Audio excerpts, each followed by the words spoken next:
bago tayo pumunta sa nakakatawang parte ng emu war, unahin muna natin, ano nga ba ang emu?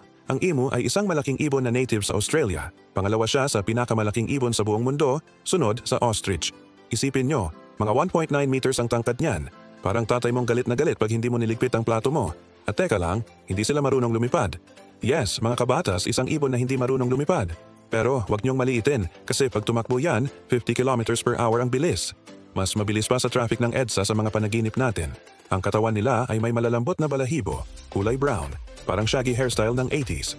At ang mga paa nila, grabe, malalakas, parang pangkarate. Kaya nilang sumipa ng malakas enough para mapatumba ang predator. Literal na, don't mess with the emu. So, saan nga ba nakatira ang mga emu? Dito sila sa Australian Outback, isang mainit, tuyo at desyertong lugar. Parang Pilipinas tuwing April, pero multiplied by 10. Ang mga emu ay sanay sa init. Nakakahanap sila ng tubig kahit sa mga tuyong lugar at kumakain ng insects, seeds at maliliit na prutas. Parang buffet sa disyerto pero sila mismo ang waiter at customer. At dahil wala silang pakpak para lumipad, ang ginagawa nila ay naglalakbay ng malalayong distansya, as in daan-daang kilometro, para lang maghanap ng pagkain at tubig. Sila yung tipo ng ibon na parang, sige lang, laban lang kahit walang aircon. Love life ng emu. Aba, syempre mga kabatas, hindi mawawala ang love life segment. Ang mga emu ay may unique na romantic life. Kapag mating season na, around May hanggang August, ang babae ang nanliligaw. Yes, dito sa mundo ng emu, baliktad ang roles. Ang babaeng emu ang lumalapit sa lalaki, gumagawa pa ng drum sounds gamit ang lalamunan niya. Parang bass drop sa love song, boom, boom, I like you. Pag nagustuhan ng lalaki, magpapare sila at magtatayo ng pugad. Pero guess what? Ang lalaki ang mag-aalaga ng itlog. Si Tatay Emu ang nagbabantay ng mga itlog ng halos 8 weeks, hindi kumakain, hindi umiinom, at halos hindi gumagalaw. Parang nagme-meditate habang nag-i-incubate. At kapag napisa na, siya rin ang nag-aalaga sa mga anak. Kaya kung gusto niyong makita ang tunay na definition ng responsible fatherhood, emu, yan. Ang digmaang natalo ng mga tao, the Great Emu War. Okay, eto na, the part you've all been waiting for. Ang pinakatinding laban sa kasaysayan ng Australia, ang Great Emu War of 1932. So, ganito yan. Noong 1932, pagkatapos ng World War I, maraming sundalong Australian ang bumalik sa bukid para mag-farming. Pero may problema, dumami ng sobra ang mga emu. Libo-libong emu ang pumapasok sa mga taniman ng trigo, kinakain lahat at sinisira ang mga bakod. Parang kapitbahay na walang pakialam kung bakuran mo ba yan, diretso lang kain. Kaya naisip ng gobyerno, okay mga tropa, gera na to. Nagpadala sila ng mga sundalo, may machine gun pa. Yes, mga kabatas, laban ng mga sundalo kontra ibon. Sounds ridiculous? Totoo yan. Pero guess what? Natalo ang mga sundalo. Bakit? Una, ang mga emu ay sobrang bilis tumakbo. Pag nagsimula na silang magtakbuhan, parang coordinated army din sila. Sobrang dami nila, parang wave ng mga brown feathered bullets. Kapag nagbarilan, ang mga bala tumatama sa ilang emu, pero karamihan nakakatakas. Pangalawa, ang terrain ng Australia ay sobrang rough. Yung mga machine gun, hirap umabot sa mga moving targets. At pangatlo, logistics. Naubusan sila ng bala, gasolina at pasensya. Pagkatapos ng ilang linggo, tinigil na nila ang operasyon. Ang resulta, mga ilang daang emu lang ang napatay, habang libu-libong emu ang masayang naglalakad palayo, parang nanalo sa laban. Cue comedic triumphant music, we are the champions my friends.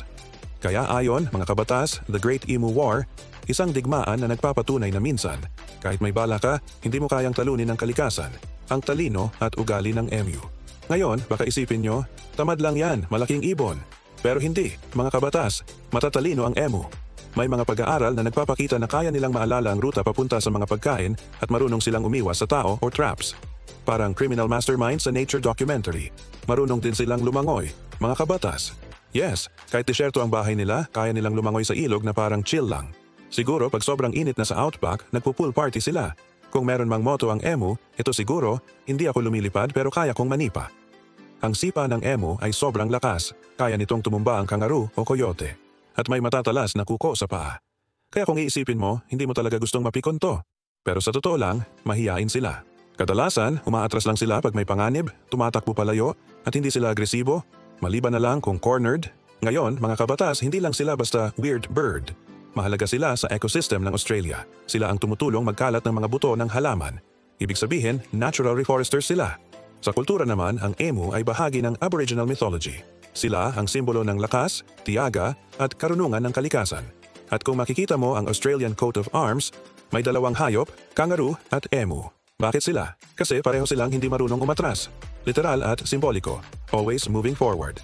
Mega fun facts na hindi mo akalain. Okay, quickfire round. Mga fun facts na sigurado akong hindi mo alam. Ang itlog ng emu ay kulay dark green. Para siyang avocado na nagpalaki ng ulo. Malaki yan. Halos 700 grams isang itlog. Imagine, pang-omelette sa buong barangay. Ang tunog nila ay parang drum bass, deep, hollow sound, kaya minsan ginagamit sila sa mga sound effects sa pelikula. Kapag mainit, marunong silang buksan ang bibig para maglabas ng init. Parang built-in aircon. Ang balahibo nila ay double-shafted, kaya sobrang tibay at nakakatulong sa pag-regulate ng temperatura. Yung emu sa makabagong panahon. Ngayon, mga kabatas, hindi na nagkakagyera ang emu at tao. Pero ginagamit na sila sa emu farming, ginagawa para sa karne, balahibo at oil. Yung emu oil, ginagamit sa mga beauty products at pain relief creams. Kaya kung minsan may lotion ka na may emu oil, isipin mo, aba, dinadampi ko pala sa balat ko ang essence ng ibong lumaban sa army. Mga aral mula sa emu. So, mga kabatas, ano nga ba ang natutunan natin sa kwento ng emu? Una, hindi mo kailangang lumipad para umangat. Ang mahalaga, marunong kang tumakbo kahit mahirap ang daan. Pangalawa, minsan, hindi sa lakas ng armas na susukat ang tagumpay, kundi sa tibay ng instinct at adaptasyon. At pangatlo, kung kaya mong tumawa sa harap ng pagkatalo, ibig sabihin, matalino ka. Kasi kahit natalo ang army, ang emu ay naging alamat. Sana ay may bago na naman kayong natutunan ngayong araw. Kung nag-enjoy kayo sa kakaibang kwento ng emu, don't forget to like, subscribe, at i-click ang notification bell para updated kayo sa susunod na Kabatas Explains. Comment nyo rin kung anong hayop o kwento gusto nyong i-feature next.